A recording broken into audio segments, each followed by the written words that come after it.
Welcome, dear viewers, to a place where the veil between realities grows thin, where the impossible bleeds into the mundane. This is a place for those who dare to peer beyond the veil, who crave the unsettling truths lurking in the shadows. Today we descend into the chilling enigma of time slips, those inexplicable moments when the clock face melts away and the past reaches out to claim the unsuspecting. Are these mere glitches in our perception, or do they hint at a deeper, more unsettling truth? Do these lost souls stumble through cracks in the fabric of time itself, or are they adrift in the labyrinthine corridors of their own minds? Tonight we invite you to confront these questions as we explore tales that defy explanation. Stories that will leave you questioning the very nature of reality. Our journey begins in the year 1901 amidst the opulent grandeur of the Palace of Versailles. Two seemingly ordinary women, Charlotte Anne Moberly and Eleanor Jourdan, embarked on a seemingly ordinary visit. Little did they know, they were about to step through a doorway into the heart of the French Revolution. Imagine, if you will, the sun-drenched gardens, the scent of roses heavy in the air. Moberly and Jourdan, armed with guidebooks and curiosity, strolled through this palace of echoes. But something shifted, the air thickening, the laughter of tourists fading into an unnerving silence. The 20th century seemed to melt away, replaced by a palpable sense of unease. The women described a strange heaviness in the air, a sudden shift in atmosphere. The once vibrant gardens now seemed strangely deserted, the air thick with an oppressive silence. They continued their walk, their unease growing with each step. Then they encountered a group of figures dressed in what they perceived as antiquated clothing, their faces etched with a strange, almost spectral quality. A man in a long coat, his face scarred, his gaze unsettlingly intense, looked directly at them. A woman, her face hidden behind a large hat, sat sketching, her presence radiating a chilling melancholy. These figures, seemingly plucked from another era, spoke in a dialect the women couldn't quite place, their words like whispers on the wind. A sense of dread washed over Moberly and Jourdan, a primal fear that tightened their chests and quickened their steps. They fled, their minds reeling, desperately seeking the familiar landmarks of their own time. Emerging from the gardens, they found themselves once again surrounded by the chatter of tourists, the jarring normalcy of the 20th century. Had they imagined the whole thing? A shared delusion brought on by the summer heat. Their rational minds searched for an explanation, but the experience remained etched in their memories, vivid and terrifying. They later claimed that the figures they encountered were apparitions of Marie Antoinette and the painter Vigée Lebrun, forever trapped in that fateful summer of 1789. The women documented their experience in a book, an adventure, published under the pseudonym Elizabeth Morrison and Frances Lamont. Their tale, a chilling blend of historical detail and the unexplainable, sent ripples of fascination and fear through the world. Was it a collective hallucination, a shared dream invading their waking moments? Or did Moberly and Jourdan truly step through a rift in time, becoming entangled in the tragic fate of Marie Antoinette and the horrors of the French Revolution? The answer, like the ghosts of Versailles, remains shrouded in mystery. Our next stop takes us to the bustling streets of New York City, 1950. The air crackles with the energy of a city on the rise, a symphony of car horns, clanging trolleys, and the murmur of 1,000 conversations. But amidst this urban tapestry, a discordant note, a figure out of place, a man who seemed to have stepped out of a daguerreotype and into the middle of Times Square. His name, or at least the name on the documents found on his person, was Rudolph Fentz. He was impeccably dressed, but his attire, a meticulously tailored suit, a fob watch and a top hat, seemed to belong to a bygone era. His confusion was palpable, his eyes wide with a terror that transcended language barriers. He spoke to the few who would listen in an archaic dialect of German, his words a jumble of fear and disorientation.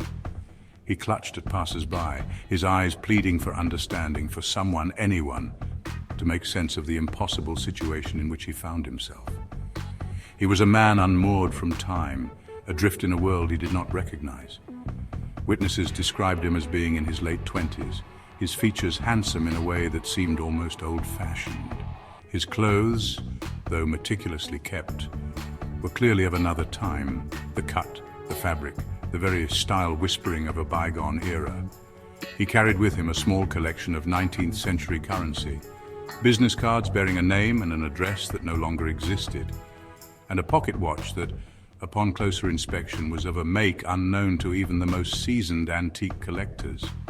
He spoke of a world lit by gaslight, of horse-drawn carriages, of a life lived at a slower, more deliberate pace. He spoke of an appointment he was late for, a meeting that, according to the date on a crumpled note in his pocket, had been scheduled for over 70 years prior.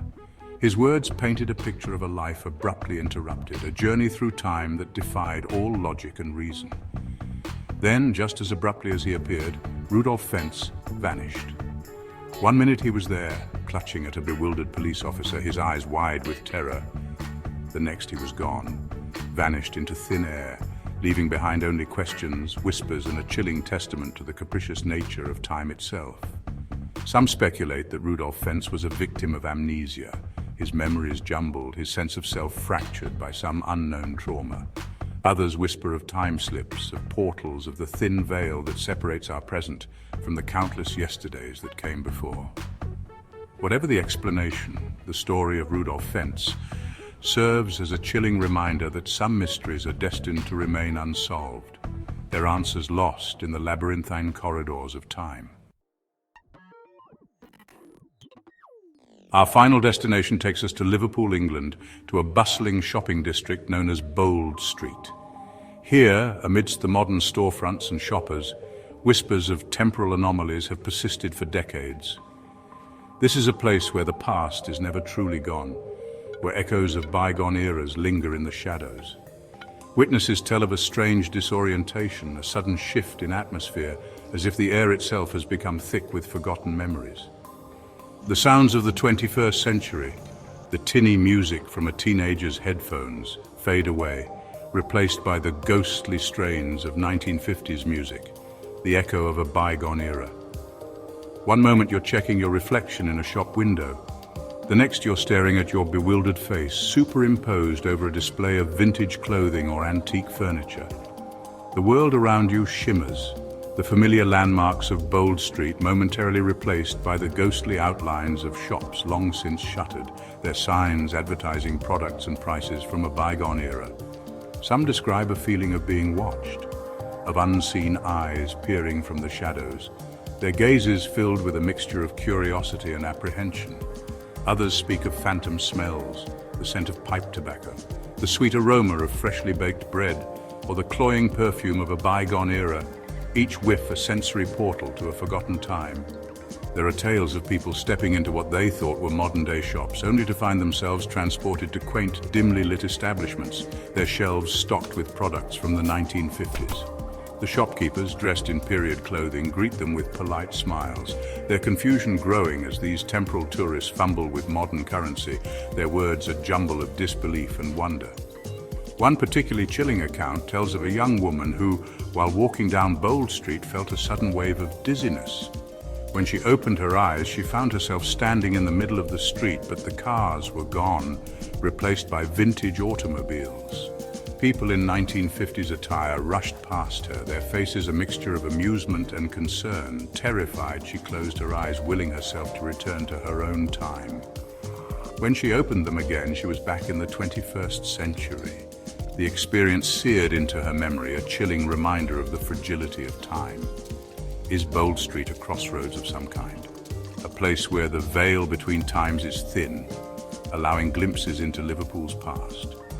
Or are these accounts merely the product of overactive imaginations, fueled by the city's rich history and the power of suggestion? Whatever the explanation, the stories of Bold Street serve as a chilling reminder that the past is never truly gone, that its echoes can still be felt, heard, and perhaps even experienced if you know where to look. As we step back from the precipice of the unknown, from these tales of temporal displacement, we are left with more questions than answers. Are time slips merely glitches in the matrix, anomalies that defy explanation, or do they hint at a deeper, more profound truth about the nature of time itself? Do these stories reveal the unseen threads that connect all moments, past, present, and future, into a single intricate tapestry? If you've ever felt the pull of a forgotten memory, the strange sensation that you've stepped into a scene from a dream, or the unsettling feeling that time itself is slipping away from you, share your experiences in the comments below. Let's explore the mysteries of time together, unraveling the threads of these chilling tales, and confronting the unknown with open minds and a healthy dose of skepticism. Until next time, keep your eyes open, your minds sharp, and remember, sometimes the most unsettling truths are the ones we find hidden in plain sight.